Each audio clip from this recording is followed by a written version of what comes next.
Hi, Brad Snow here, international greatest horror writer in the world right now, as we know it. Myalgic encephalomyelitis. Don't have any idea if that's pronounced right. It works for me. Um, Fibromyalgia, chemical sensitivities, all nasty, dastardly things. Kind of disrupt, life is what, as you know it. Recently, we just had the awareness day for those. I couldn't make it down to any of the GTA happenings. I'm up here in the wonderful northern climate of Barrie. Uh, I was there in spirit, though. Um, but I can say that the awareness thing, I know this is really driven toward politicians, which I agree that's an ongoing thing. We all must do that. Constantly try to make it aware so that people currently, and especially people in the future who are just starting to get one of these horrible hindrances in life, so that they can lead a healthier, more productive life. We need to get awareness, we need research, we need more doctors, the whole bit. But as far as awareness, I find, yes, there's the politicians, which is completely necessary.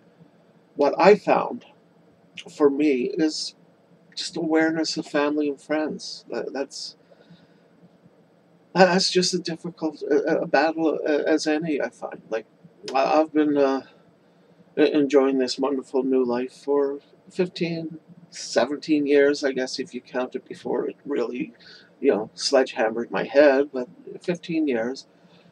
Now, don't get me wrong, I got a fantastic support system around me. I've had great doctors, including Dr. Bestad, lifesaver, I might add, and my parents and a couple of close friends. They've been a very strong support group. However, I know these are the hidden buts. You're not supposed to have them. But I've found that in my support, group or system, yes, they never questioned that I was ill. They they knew me. They knew me before, so they knew something happened to really knock me off my normal course. What they don't know is myalgic encephalomyelitis, fibromyalgia, chronic fatigue syndrome.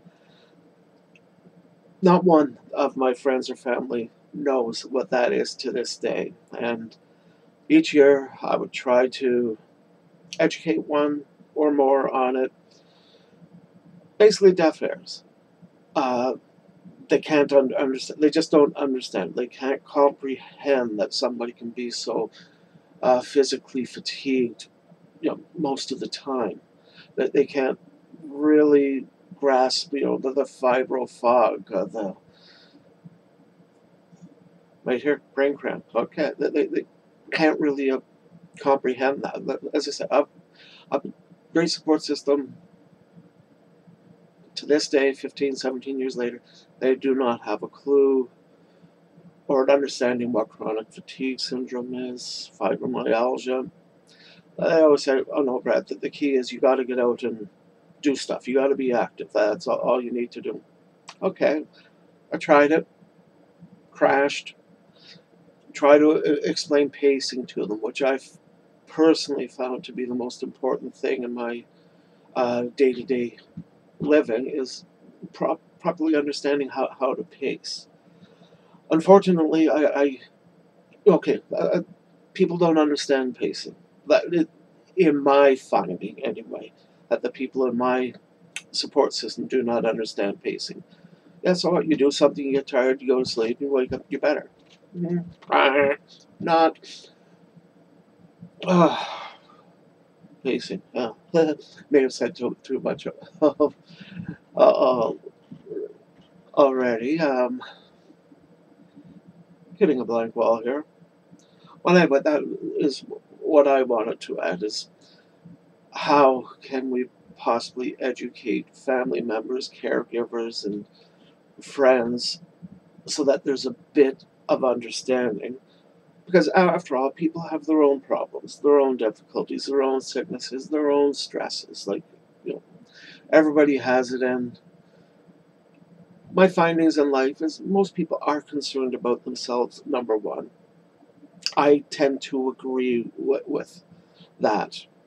But yes, there is a handful of people that I would take a bullet for. That's just because I wouldn't be fast enough to get out of the way. But look at the bright side, take a bullet for.